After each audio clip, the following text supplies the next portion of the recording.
Hey guys, so today I wanted to share with you a little bit about something that I haven't really had much luck finding information about on the internet, other people's opinions.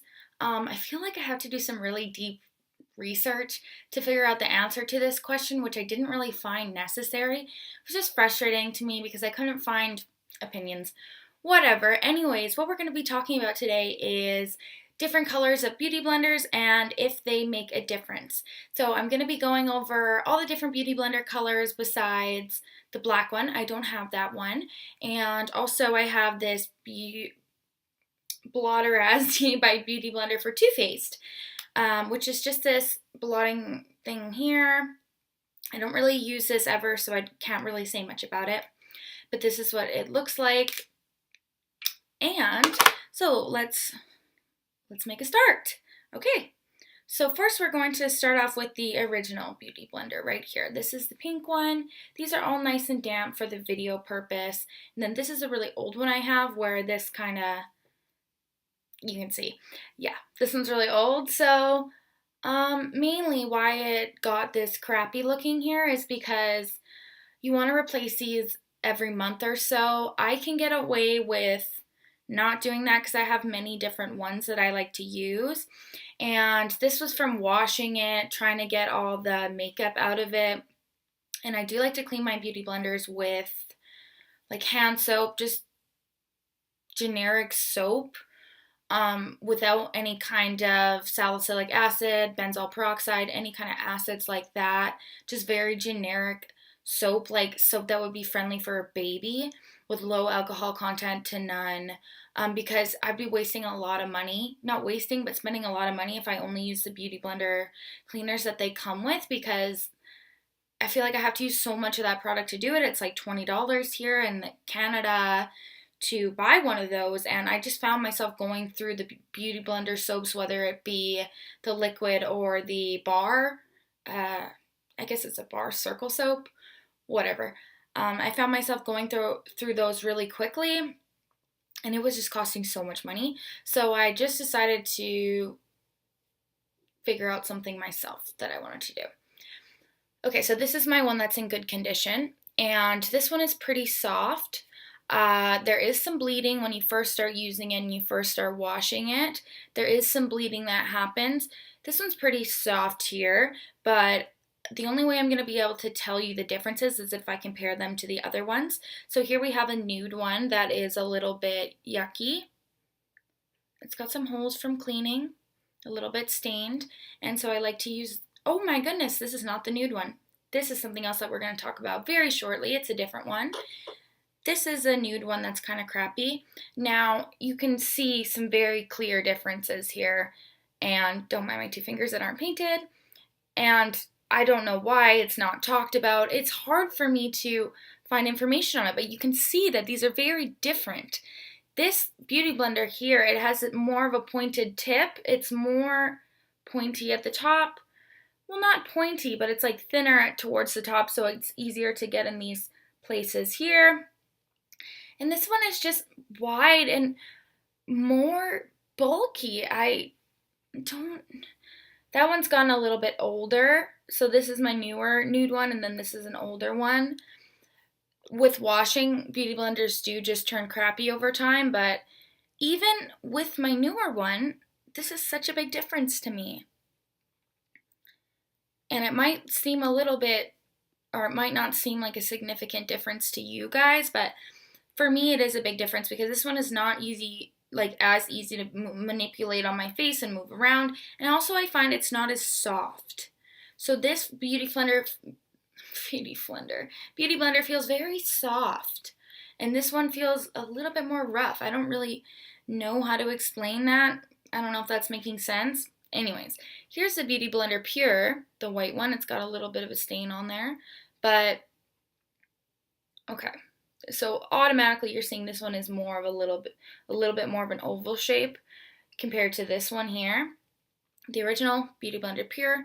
And what it recommends to use this for is like skincare, stuff like that. So usually I'll put on my moisturizer with this one because it does get stained if I use it, and I don't really like that. But in terms of softness, still this one is softer than this one. I can't really explain it. I'm trying.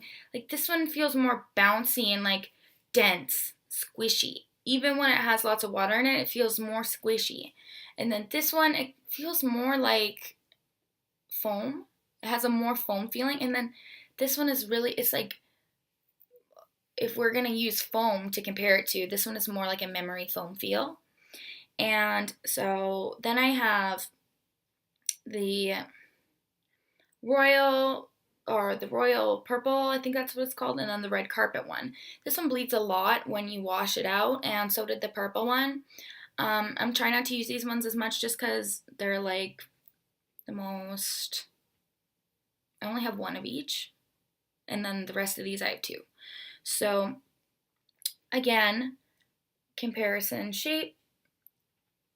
These ones are really comparable, if not the exact same shape as the nude one. Yes, they're all the same kind of shape as the nude one.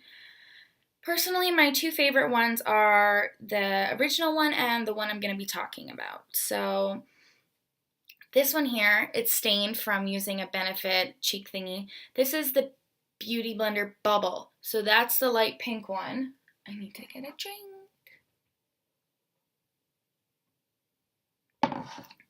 Okay, so this is the Beauty Blender Bubble here.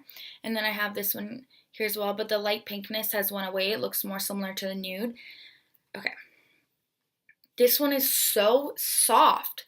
I love using this one the most for my foundation, and that's what triggered me to make this video because I haven't been able to find anyone else that feels the same way. But I want to know down below if you guys feel the same way about your beauty blenders, that different colors have different feels. This one is very easily so much softer to me.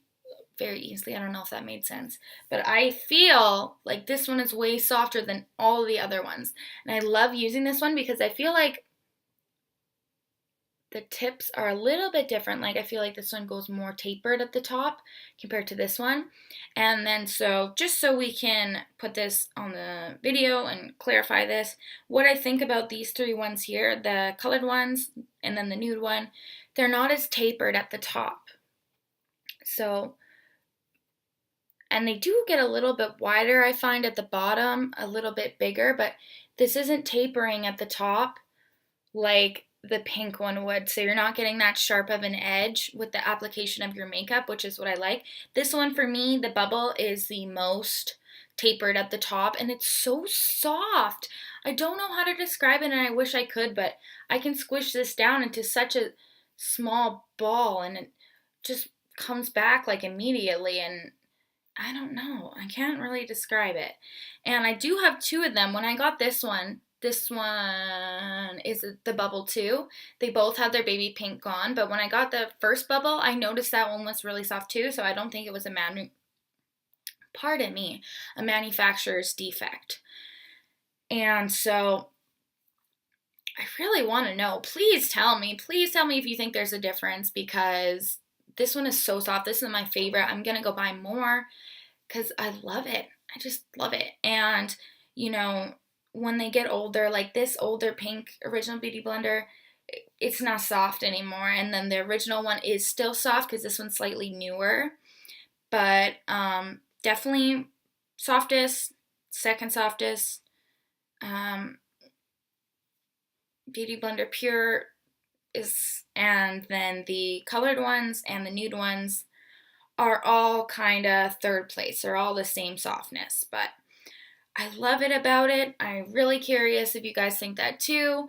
I just want to go over some hygiene care for your beauty blender because we're on the topic already.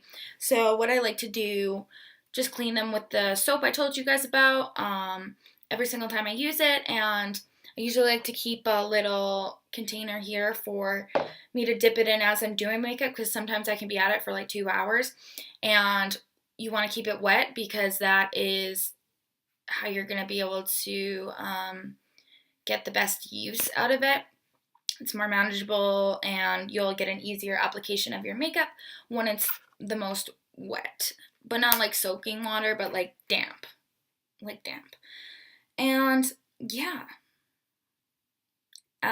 You can get away with using a beauty blender for about I'd probably say like 2 months or a month using it every single day, but when I switch them out, I can use them for a long time. I always set them out to dry in a light area, so mold likes to grow in damp, dark places. So I like to just put it out on the little stand that it comes with when you buy it, like this, and keep it in the light overnight, or just keep it in or wash it during the day. Usually it only takes like 2 to 3 hours for mine to dry down, and I just keep them all together like that. I usually clean them all together sometimes because I'll use multiple ones while I'm doing my makeup, because I don't know, I really like the beauty blenders. I'm kind of interested in trying out the black one. I should be more interested since I have so many, but anyways, that's all I really have to say. If you guys have any more questions, leave it in the comments. And yeah, I hope you guys enjoyed this video. I'm really excited to see what you guys think regarding this topic. And make sure you subscribe. I'll see you guys next time. Bye!